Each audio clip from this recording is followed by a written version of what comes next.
Bonjour. Aujourd'hui, je désire souligner l'importance de ce que l'apôtre Paul appelle le combat du chrétien. Parce que, nous le savons tous, notre vie chrétienne n'est pas un long fleuve tranquille. Oh que non. La vie chrétienne, habituellement, le plus souvent, est un combat. Le combat de la foi contre toutes les puissances de mort, les puissances d'incrédulité et de mal qui sévissent dans ce monde et jusque dans notre propre cœur. Cette dimension du combat, beaucoup de chrétiens aujourd'hui, hélas, semblent l'oublier. Mais leur conception de la vie chrétienne ne correspond pas à la définition que l'apôtre Paul, au chapitre 6 des Éphésiens, nous fait au verset 10 à 18. Je vous laisse relire ce passage qui commence ainsi. Trouvez votre force, ou bien fortifiez-vous dans le Seigneur et par sa force souveraine. Et puis il se poursuit, revêtez toutes les armes de Dieu afin de pouvoir tenir ferme contre les manœuvres du diable. Paul dépeint donc ici le combat spirituel du chrétien contre les forces du mal, ces forces invisibles mais non moins réelles que sont Satan et ses démons. Ces créatures, nous dit la Bible, ces créatures déchues qui entendent tout mettre en œuvre pour contrecarrer le dessein de Dieu et pour faire trébucher le chrétien dans sa course. Dès lors, face à un tel ennemi, il est absolument nécessaire d'être fortifié, dit l'apôtre Paul, c'est-à-dire d'être rendu fort, inébranlable par le Seigneur lui-même et, dit Paul, par sa force à lui, sa force souveraine. Oui, les chrétiens que nous sommes ont bien besoin d'être fortifiés. Nous avons besoin d'être spirituellement et moralement fortifiés par le Seigneur, afin de pouvoir lutter efficacement contre les forces du mal qui nous assaillent jour après jour, même si nous n'en sommes pas conscients. Et Paul relève ici 3 caractéristiques de ces puissances spirituelles qui nous veulent du mal. Premièrement, elles sont puissantes. C'est l'apôtre Jean qui dit dans sa première lettre au chapitre 5, verset 19, « Le monde entier est au pouvoir du malin ». Et puis, deuxième caractéristique, c'est qu'elles sont bien sûr mauvaises. Nos ennemis utilisent leur puissance pour le mal et non pour le bien. Ici, l'intention de l'apôtre Paul est donc de nous prévenir contre la tentation toute humaine de sous-estimer la force de notre adversaire et sa volonté de nuire. Et puis, troisième caractéristique que je relève, ces ennemis sont extrêmement rusés. Au verset 11, Paul parle des manœuvres ou des ruses du diable. Face à un tel adversaire, il convient en conséquence d'être toujours en éveil, vigilant et de ne pas négliger chacune de ses ruses. Soyez sobres, veillez, dit à ce propos l'apôtre Pierre, 1 Pierre 5, 8, précisant « Votre adversaire le diable rôde autour de vous comme un lion rugissant, cherchant qui dévorer. » Voilà, puissance, méchanceté, ruse, telles sont donc les 3 caractéristiques de nos ennemis. Mais alors, comment leur résister? Ce qui est certain, c'est qu'il serait vain de penser pouvoir le faire avec nos propres forces. Alors l'apôtre Paul nous montre comment nous pouvons remporter la victoire en revêtant, dit-il, toutes les armes que Dieu nous offre. Et je vous rappelle en passant que lorsque l'apôtre Paul écrit sa lettre à l'église d'Éphèse, il était à ce moment-là prisonnier à Rome. Et il avait beaucoup de soldats romains autour de lui. Or, précisément dans le passage que nous venons de lire, nous voyons bien que Paul s'est servi de l'image du soldat et de son équipement. Oui, dit-il, prenez toutes les armes de Dieu afin de pouvoir résister dans le mauvais jour et tenir ferme après avoir tout surmonté. Paul, dans ce passage, ne donne pas un simple conseil, mais un ordre. Prenez toutes les armes de Dieu. Et dit-il, parce que vous êtes dans une bataille, il faut vous équiper. Alors, voici ce dont vous avez besoin. Le soldat dont Paul parle doit défendre sa position. C'est sa première mission. Paul utilise les paroles et les expressions résister, tenir ferme.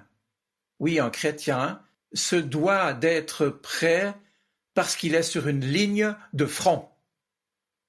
Il s'agit donc d'être vigilant, de veiller avec lucidité pour être prêt aussi bien dans les jours clairs que dans les jours sombres.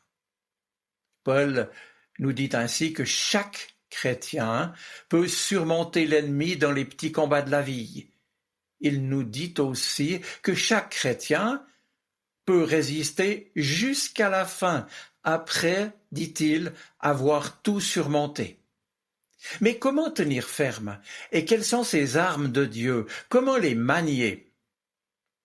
Paul nous l'explique en décrivant la panoplie faite des 6 armes que le Seigneur met à notre disposition pour que nous nous en servions. Et l'on peut remarquer que les 3 premières armes de Dieu s'adressent en somme à notre façon de vivre et que les 3 suivantes s'adressent à notre façon de penser.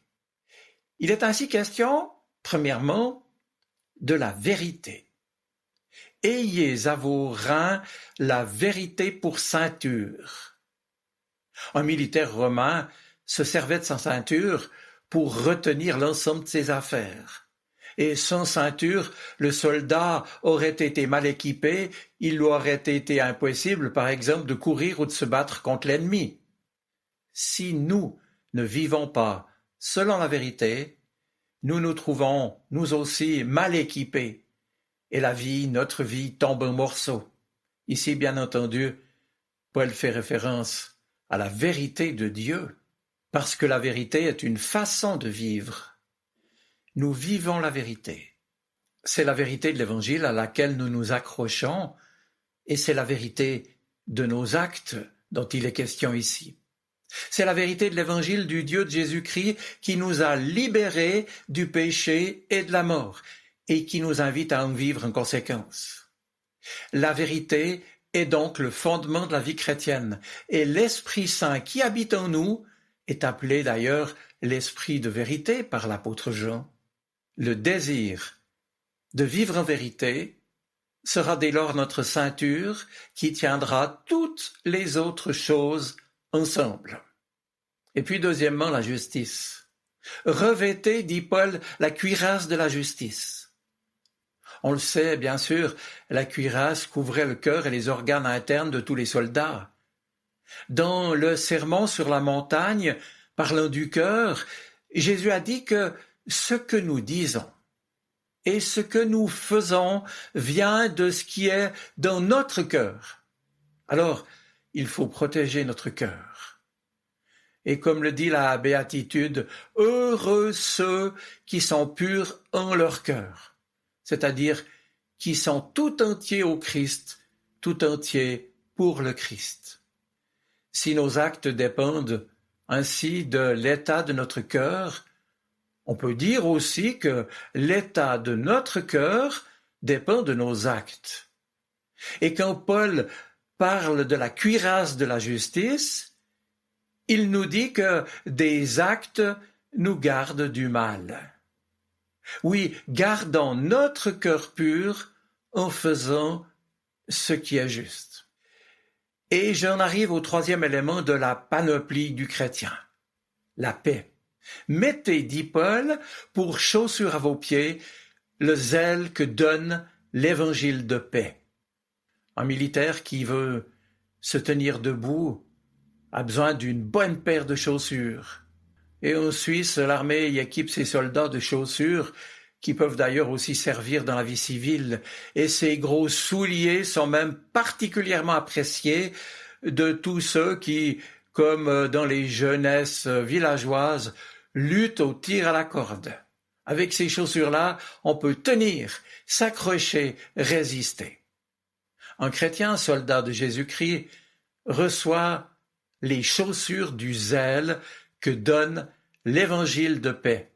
Le mot zèle, qu'on peut aussi traduire par aptitude, désigne la fermeté que communique l'évangile à ceux qui l'acceptent, à l'image de la stabilité que procurait la caliga. C'est ainsi que s'appelait cette paire de sandales que portaient les soldats romains. Pour tenir ferme au milieu de la tentation et de l'épreuve, cette paire de sandales ne nous est-elle pas donnée pour nous mettre en marche et aller de l'avant en proclamant et en vivant la bonne nouvelle de l'amour de Dieu pour chacun, le zèle pour le témoignage et la fermeté dans la foi et dans l'espérance que donne l'Évangile constituent ainsi les chaussures de l'armure du soldat chrétien en marche pour le Christ.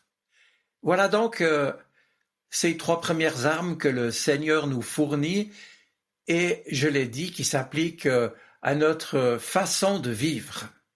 Il s'agit donc, en résumé, de vivre dans la vérité, de vivre avec droiture, justice, et de vivre en paix avec Dieu. Eh bien maintenant, nous en arrivons aux trois autres armes que Dieu nous fournit. Ce sont premièrement la foi. Prenez, dit Paul, par-dessus tout cela, le bouclier de la foi, avec lequel vous pourrez éteindre toutes les flèches ou les traits enflammés du mauvais. On sait que le bouclier d'un soldat romain était énorme. D'ailleurs, le mot grec que Paul utilise ici pour désigner ce bouclier a la même racine que le mot porte. Or, ce bouclier s'appelle le bouclier de la foi. Et c'est seulement par la foi, en nous confiant en Dieu, que nous pouvons parer les attaques de Satan. Le diable, on le sait, a beaucoup de stratégies pour nous attaquer. Et une des plus efficaces qu'il ait toujours utilisées, c'est bien sûr le mensonge. La Bible nous dit que Satan est un menteur, et plus encore qu'il est le père du mensonge. Il nous ment concernant Dieu. Il nous ment concernant notre vie avec Dieu. Ainsi, des doutes qui nous assaillent, des angoisses, des peurs irrationnelles sont parfois quelques-uns des traits, des flèches enflammées qu'il lance contre nous. La ruse la plus efficace et la plus vieille de son arsenal est la question « Dieu a-t-il vraiment dit ?» Cette question, souvenez-vous, il l'a posée dans le jardin d'Éden en Genèse 3. Et il la pose encore aujourd'hui, par exemple, quand monte en nous cette pensée « Mais Dieu a-t-il vraiment dit qu'il m'aime?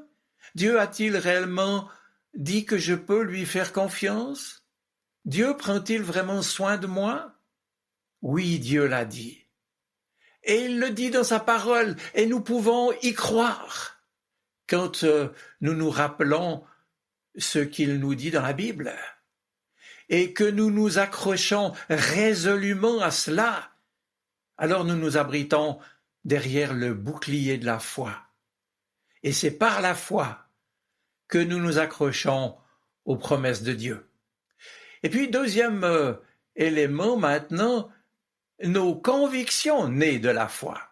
Et c'est ainsi que Paul dit « Prenez le casque du salut ».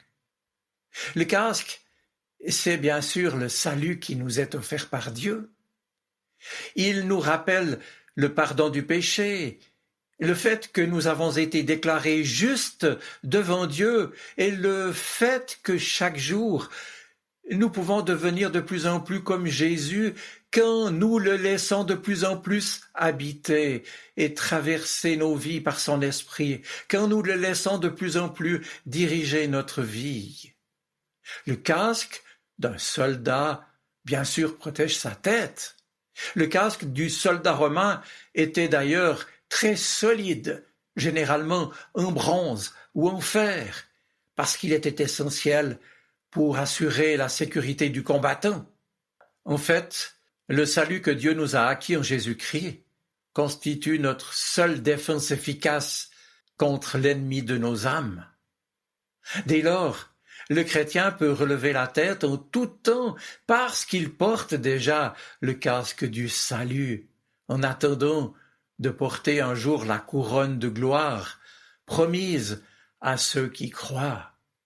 Il peut se tenir debout, le chrétien, comme un soldat, éveillé, vigilant, debout devant Dieu et sans craindre ses adversaires, parce qu'il appartient au Seigneur et qu'il bénéficie de sa protection, tout en sachant que nul ne pourra le ravir de sa main.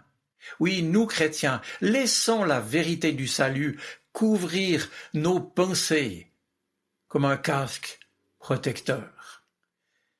Et j'en arrive enfin à la parole. Paul dit « Et prenez l'épée de l'Esprit qui est la parole de Dieu ».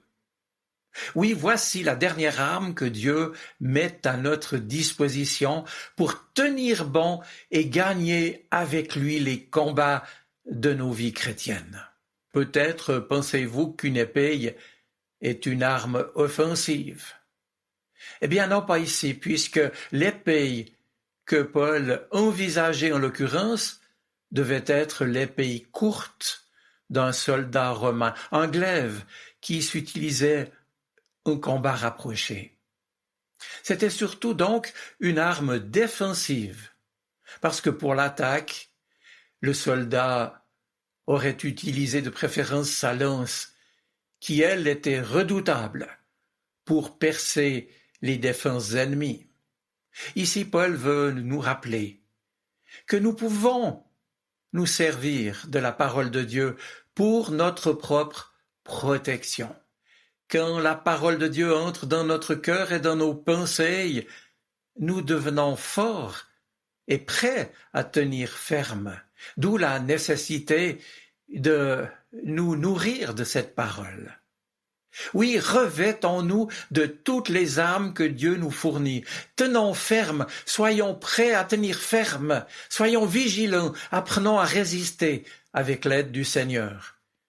Mais souvenons-nous aussi, bien sûr, que c'est lui, le Seigneur, qui a vaincu le mal à la croix et au matin de Pâques, et que finalement lui seul est vainqueur, et qu'il veut nous associer à sa victoire. Alors lisons la Bible, méditons-la, laissons-la nous habiter, et puis prions. Car avec la parole de Dieu, l'épée de l'Esprit donc, la prière apparaît comme l'arme principale que le Seigneur, par son Esprit, met entre nos mains. C'est par la prière, en effet, que nous nous appuyons sur le Seigneur et sur ses promesses, et que nous manifestons concrètement notre dépendance vis-à-vis de lui. Je conclus, mes amis. Nous sommes tous soldats de Jésus-Christ, engagés dans un combat spirituel, mais aussi équipés de ce que Dieu nous donne comme arme pour réaliser ce qu'il attend de nous, la vigilance, le combat, la persévérance. Et cela dans notre vie chrétienne, quand nous vivons en vérité et en justice, quand nous vivons avec au fond de notre cœur la paix que Dieu nous offre par sa présence en nous. C'est à lui seul que nous voulons nous confier, et c'est de lui seul que nous voulons recevoir pour ce combat ce qui nous est nécessaire, cette armure qu'il nous fournit pour tenir bon avec lui, pour lui et en lui. Je vous souhaite une bonne semaine. Soyez bénis. Amen.